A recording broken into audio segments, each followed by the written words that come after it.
Әкесі 59-ға шыққалы бері Адалдың қатты мазасы кетіп жүрді. Әйелінің әр сөзі дұрыс та болса, оған енедей қадалады. Өсіп, алды 15-ке арты 5-ке келген үйелмелі сүйелмелі жеті бала жақындап жанына әкеліп келсе, оларды да маңына жолатпады. Несіне жолатады? Өзін апарып жардан лақтыратын өзінің ажалы солардың бірінің қолынан екенін біле отырып, оларды қалай жақсы көруге болады. Әкесі болса бар шаруаны тындырады. Бұның табанына кірген шәңге менің маңдайыма қадалсын дегеннен басқа байғұс шалда не жазық бар еді. Бірақ қанжарлығы солай. 60-қа келген атаңнан ақыл сұрама. Бұл ойын біреуге тіс жарып айтуға болмайды. Оны зәу-шайтан біреу-міреу біле қойып жеткізер болса, ертесіне-ақ әлде тура, әлде қайқы қылыш көтерген жасауылдардың жетері хақ. Сонан соң жанның жаһаннамға кетті дей бер. Басың алмадай домалап, көкшіндет алдына жатады. Міне жыл тез өтіп барады. Енді біраздан кейін Адал әкесімен біржола қоштасады. Өзі қолмен жардан лақтырып өлтіреді. Байғұс ақыл шалда соңғы күндері өзінен өзі шөжіп, торы еттен ажырап тамақты татып алмайтын болды. Кемпірі қазанға толтыр ұйтқан қасық тік тұратын қой қатығының бетін сыпырып әкеп шал алдына қояды. Кемпірі қазанға толтырып ұйтқан қасық тік тұратын қой қатығының бетін сыпырып әкеп шал алдына қояды.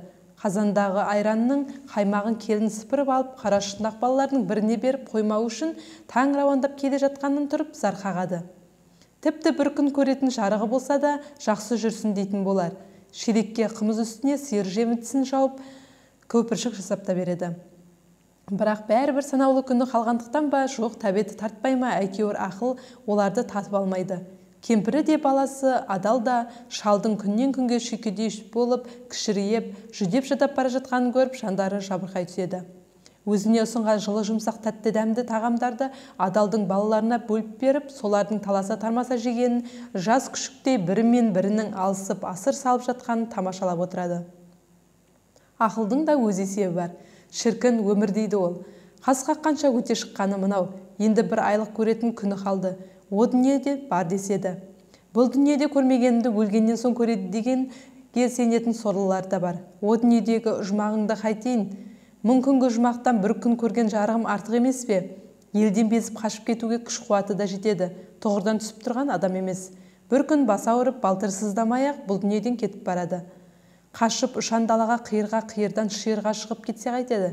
Әрине бұл солай істей алар-ау. Бірақ артында қалатын жалғыз ұлдың көрген күні не болады? Қан жендеттері құрығын соған салмай ма? Қой деді шал, өз ойынан өз шошып кетіп. Жалғызымның мойнына арқан салғызып күн көргенше өзім-ақ өлімді күтіп отырайын. Өлген мен-ақ өлейін. Көппен көрген ұлы той. 60-қа келіп өліп жатқан жалғыз мен бекем, мен көптің бір емеспін бе? Жалғызыма жамандық келмесін. Адалым артымда қалсын. Япыр-ау деп ойлады ол. Әлі сонша жерге Адал көтеріп барады-ау. Қабырғасы қайысып жалғыз шырағым мендей кәрім моланы қалай көтермек? Әлі етім арыған жоқ, жалғызыма салмақ салып, жанын қинағанша оған дейін тамағымды тартайын. Сөйтіп ақыл өлеріне бір ай қалғанда тамақ ішуді мүлдем тыйды. Өлмес ауқат қана жасап жүрді. 2-3 күн қалғанда шалдың құр сүлдері ғана бар еді. Тіпті тірі десе де болады. Ертең елетін адам өлетін білсе, онда ол байқұста не тірлік қылады?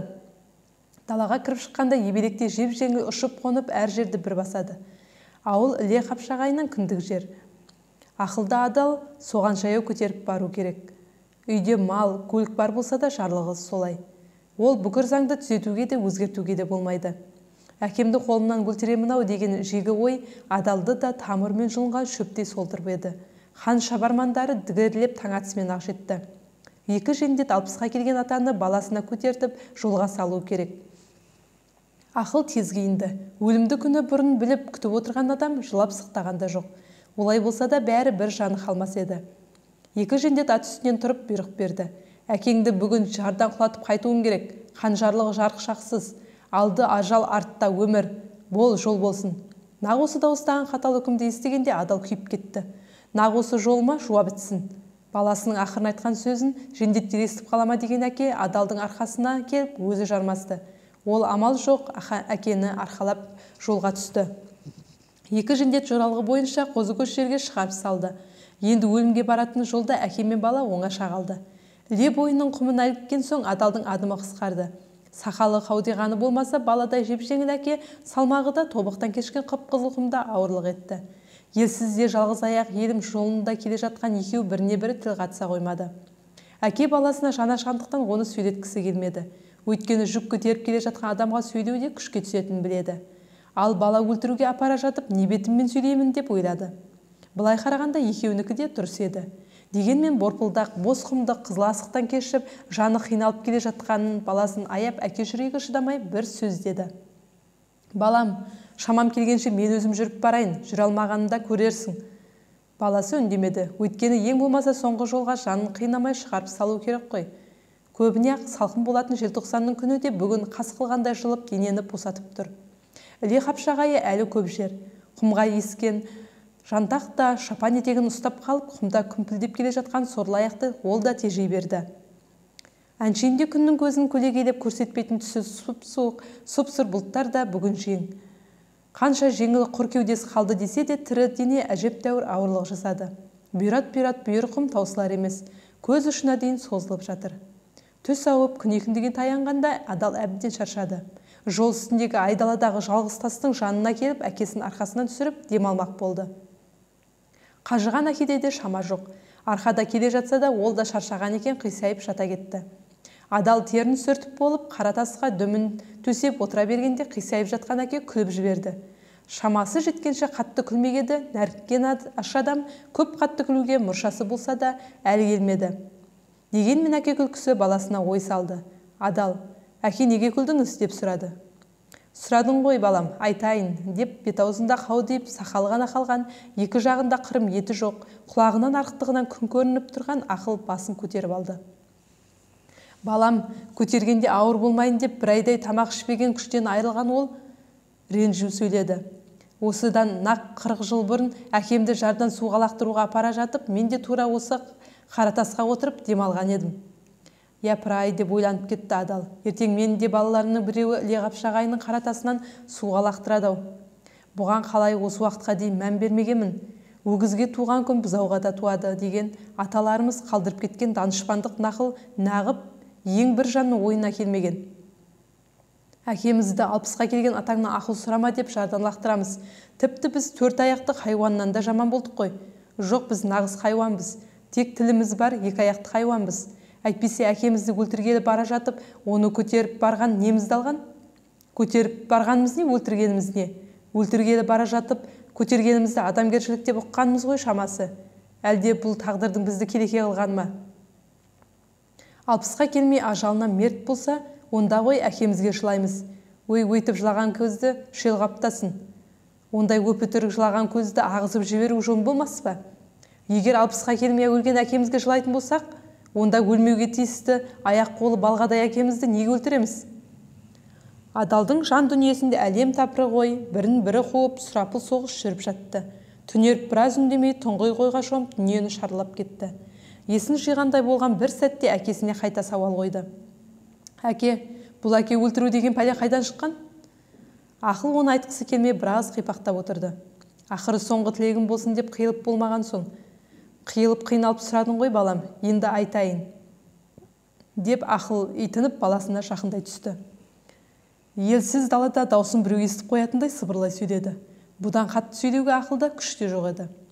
Менің әкем айтар еді, бұл бір өмір өксітер санға айналып кеткен зұлымдық іс 7 жасымда жария болды деп. Ол бір құбыла заманда елде Аран деген әкім болса керекті. Әкім өз төңірегіндегі өреңкіген нояндарды біріне бір айдап салып, керілдестіріп қойып, кесапатты қолдан жасап, соларға билік айтқан болып отырады екен. Сол бір қырық пышақ болып қырқысып отырғандардың бірі әбден ішіне ыза болып булығып жүреді де, ақылы аздау арамы деген қанзаданы әкесіне айдап салады. Сенің де таққа отырар, баққа отырар кезің болды. Сұмыра екен өзі өлмей сені орда маңына жолата қоймас. Жасы да біразға 60-қа келді. Сенің ел сұрайтын кезеңің келді, деп ой салады. Оны қалай жүзеге асырамыз деп сұрайды арамы. Таңертең әкең Көртоғайға балық аулай барады, сонда құздан құлатып жібер, дейді зымиян уәзір. Ол заманда Көртоғай ернеуіне келіп, тіпті кейде арнадан асып далаға жайылып кетіп жатса керекті. Оның үстіне бұл өңірде зілде, пілде, қырыста қаптап жүреді екен. Сармағын шұбатқан өлекшін жалғыз жарым адамды жарып жейді екен. Қазірде жолбарыс аз емес қой, дейді ақыл адалға тағы да жақындай түсіп. Сонда да ол заманда аланын ерткен таутан барыс таудан етекке дейін түсетін мезгілдер болады екен. Сондықтан сыртқа шыққан адам ер қаруы бес қаруды түгелдеп сауыт сайман сайлап кетеді екен. Сөйтіп Көртоғайға барған Аранды баласы Арамы артынан аңдып барып, құздан құлатып тынған. Сонан соң қан тағына отырған соң Арамы өзін ақтау мақсатымен 60-қа келген атаңнан ақыл сұрама деген әмір берген. Демек 60-қа жеткен соң әкеңді деген. Міне балам, сол Арамының жауыздығы осы күнге дейін тәлім боп қалса керек. Ақыл осыларды айтып болып жан-жағына ауып бара жатқан күн көзіне қарады. Содан соң күні бітті деген осы екен-ау деп ойлады. Бұл ойымды балам біліп қойды ма екен дегендей, адалға да жалтақтап еді. Ол тіпті басын көтермей тұңғиыққа батып кетіпті. Әке баласын қатты аяды. Екі оттың ортасында отыр емес пе? Ол шынымен қалаяқ өз әкесін өзі қияды, және біреу емес өзі көпе көрінеу құздан арыны қатты лиге лақтыруы керек. Балам, деді баласын аяған әке, мені мүсіркімей-ақ қой, күн болса ауып барады. Кеш алдында жолбарыстың жортар шағы болмай ел шетіне жетуің керек, жүрек. Ол орнынан тұра бермек болып жалпаң етіп құлап түсті. Әкеде қауқар қалмаған. Енді әкесін бала аяды. Ол орнынан қозғала қоймады. Нақ осы бір сәтте әкемді өлтіріп не барақат шегемін. Одан да әкемді сақтаудың жолын ойлайын деп бекінді де, жол азы қалған жиде талқан тұрған дорбаның аузын шеше бастады. Дорбаның бүкпелі ернеуін қайырып талқанды жеуге ыңғайлап әке алдына тартты. Әке тағы да талқаннан татып алмады. Адал ойлана отырып талқаннан бір-екі ауыз ұстап өз аузына құйды. Сонан соң ол орнынан тұрғанда әке де арқасына жармасты. Бірақ адал бетті түстікке бұрып басқа жолға түсті. Беті қыстау. Әкесі үстінде келе жатып біраз таңданды да шалқылататын тағы бір жер бар шығар деп қайта тіл қатпады. Түннің бір шамасында әкелі балалы екеуі үйлеріне қайтып келді. Жерге түсіп үйге кірген ақыл шырт ұйқыда жатқан немерелерін көріп өз баласын құшақтап жылап жіберді. Адалым, атыңды да адал қойып едім, адал болдың. Сонымен шалдың тұрағы жүктің арты. Адал үйі елмен араласса көшуді қойды. Не ел тұрмай жұрттан бұрын көшіп кетеді де, не елдің артында қалады. Бәрі шалды көрсетіп алмауға бағындырылады. Бір жылы жаз тым құрғақ болды да өзен көлі бастау тұмалар, қайнар томарлар су азайып барып, нақ тамыз айы туғанда құдықтарға дейін құрғап қалды. Бұл бір апат айналдырған 2-3 күн ішінде болды. Алдымен адамдар мал сүтімен бірер күн шел басып еді, артынан су ішпеген малда сүт бермейтін болды.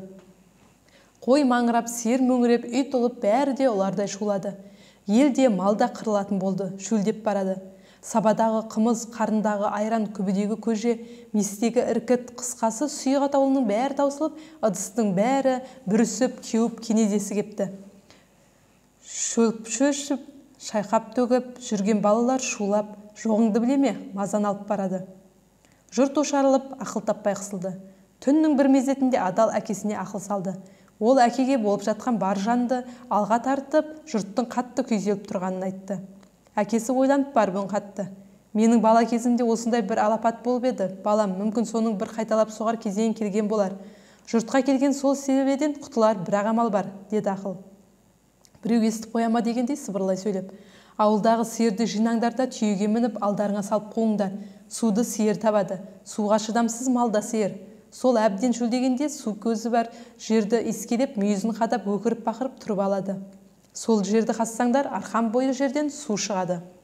Таңертең адал ауылдағы сиырды жинап, түйеге мініп қуаладай келіп. 2 көш жер жүргенде үлкен бір аңғардан шиел алқап кездесті. Қалың сиыр тана торпағымен өкіріп жерде искелеп, мүйізін шаншып тұрып алды. Ары бері сиырды айдап көріп еді, әлгі жерден кетер болмады. Ауыл жігіттері жиналып сиыры искеген алқаптың ең шұңғыр жерін әп-сәтте-ақ кезектесіп қазып талқан қылды. Арқан бойы барғанда өлексе қарабатпағы шықты да арғы жағынан құм тас көріне бастады. Таразасынан су тамшылары да көрінді. Енді бір-екі күрек алғанда суға да жетті. Күрек өтпей қалған тас астынан су бұрқылдап, бүлкілдеп жүріп берді. Мал да жан да суға кенеліп апаттан аман қалды. Адалдың атағы елге жайылды. Арада көп жыл өткен, көктем кезі екен. Жан-жануар жанданып, жонданып, өсімдік атаулының бәр тамыры балқып, барын жер бетіне жайып салған мамыр айы болатын. Ел күрті қыпшағына тасмұрынға кешіп, көктеп отырған сүт көп, көмір аз, балауыз шақ болатын. Тоғыз судың торабы күрті де кенересінен асып өткел бермейді. Жұрт жоғарылап барып, оның салаларынан ғана ат желдетіп өте алады. Мал төлдетіп, ақ көлдетіп отырған ел күрті жағалауында еді. Бір күні қан жарлық берді. Күрті қапшағайынан өтетін жерде су астында алтын көрініп жатыр. Соны алу керек, соған жұрт жиналсын. Ертемен күрті бойына қапшағайға жиналған жұрт құмырсқадай қимылдайды. Алтын суда көрініп жатыр. Қан жарлығы қатты. Көрініп жатқан алтынды алып шықпасқа не деп талай боздақ суға кетті. Талай сұлу қара жамылып, талай үйден боздағымдаған, ойбарымдаған дауыс шығып, аза тұтылып қалды. Қазақтың өзі сияқты көп сыр сақтай бермейтін аңқылдақ киіз үйдің ішінде жүк артында жатып, ақыл бәрін де естіп, біліп жатты. Бірақ елінің неден болып жатқанын ғана аңғара алмап еді. Түнде ақыл баласы Адалдан не болып жатқанын сұрады. Адал бәрін айтты. Жұрт қырылмасын балам, деді ақыл. Алтын суда емес болар, ол жерде жатып тұрған шығар. Көктемгі қарғын шайып шығарып кеткен ғой. Судағы алтынның сәулесі ғой, ақырын барып жардан қарай ғой. Ертесіне жұрт жиналған кезде Адал да су басына келді. Мен барам, мен табамын дегендер бүгінде көп еді. Бәрі де хан алдында беделге ие болып марқайып қалмақ. Сый-сияпат кермек, атқа таққа жетіп әкімнің оң тізесін баспақ. Суға түсуге дайындалып, енеден тумай жалаңаштанып жатқандар жанына жеткен ол көпке қарап сөйледі. Ау, халайық, деді Адал. Жұрт сілтідей тына қалды. Тұрған тобыр сыбырласып Адалдың кім екенін біріне бірі жеткізіп жатты. Анау жылы жұртты шөлден алып шығатын Адал деген жігіт. Иә, осы бір ақыл табар. Тағы да елді бір селебеден қорғап қалар. Жұрт сөзі таусылар емес. Адалдың даусын бірсыпыра адам нық естіп тұрды. Ау, халайық, деді қайта тамағын кенеп Адал. Бәріміз бірдей қырылмайық, мен бір амал тауып көрейін. Сіздер кішкене шыдай тұрыңыздар. Ол дайындап келген қасық пен тоқпақты арқанды жерге тастады. Сонан соң ұшы үшкірленген бір құлаш қазықты жердің басына мықтап жарым ортасына дейін қақты. Оған екі қарала қыл арқанды жалғап ұшын беліне, бір ұшын қазыққа байлап суда тұрған сәуленің тұсынан жарға жақындады. Арқанның ортасын жігіттерге ұстатып шым-шымдап аздан жіберіп тұрыңдар дегенді айтты. Мойнына үлкен ат дорбаны бауынан ілді. Сөйтіп құздың астына түсіп кетті. Жардың асты түйетайлы екен. Енді арқан жібермеңдер, осы қалыпта ұстап тұрыңдар деген дауыс естілді жар астынан. Жұрт құлаққа ұрған танадай, бәрі демін зор қалып тұр. Тыбыр еткен біріне барлық адамның ала көзі ата қарайды. Жарға аяғын тіреп, Адал біресе оңға, біресе солға жүр. Жарды бағдарлап ақыры алтынды тапты. Қой басындай алтын жарға зорға ілініп тұр екен, екі шетіне Адалдың қолы тесімен түсе кетті. Ол алтынды алып дорбаға сүңгітіп жіберді. Алтын жоқ болды, деп үстегілер шулады. Нақ сол жақта Адал жоғарыға қарап айқай салды. Тартыңдар арқаңды. Сәл үнсіздіктен кейін түлкі інін қазған адамдай үсті басы сары топырақ болып, Адал жардан көтерілді. Ат дорбадағы жұртқа ажал болып келген талайдың түбіне жеткен алтынды ханнан басқа ешкім көргісі келмеді. Ханның бас уәзірі әділ ақыл иесі байсалды адам еді. Ол жұртты қайта-қайта селебеден құтқарған жігітті ортаға шақыруды ұсынды. Осында бір сыр бар. Бұл осынша ақылды қайдан тапты, деді. Сол сәтте Адалды дедектетіп хан ордасына жеткізді. Адал болған жағдайды тегіс айтып, бұл ақылды әкесі берген хан ордасында жария етті. Сөйтіп арамы қалдырған, 60-қа келген атаңнан ақыл сұрама деген тажалды әдет Адал әкесіне көрсеткен адалдықтың табанында қалды. Атадан ақыл алу, сол ақыл өлмей аман қалған күннен адамзатқа олжа болды. Арамы жасаған арамдықты, адалдықтың адал ізеті жеңіп, ол ізет ізбінге, одан жолға, одан үлкен дәстүрге айналып, бізге мұра болып мәңгі қалды. Бүгінде атамыз арамызда, ақылы біздің басымызда.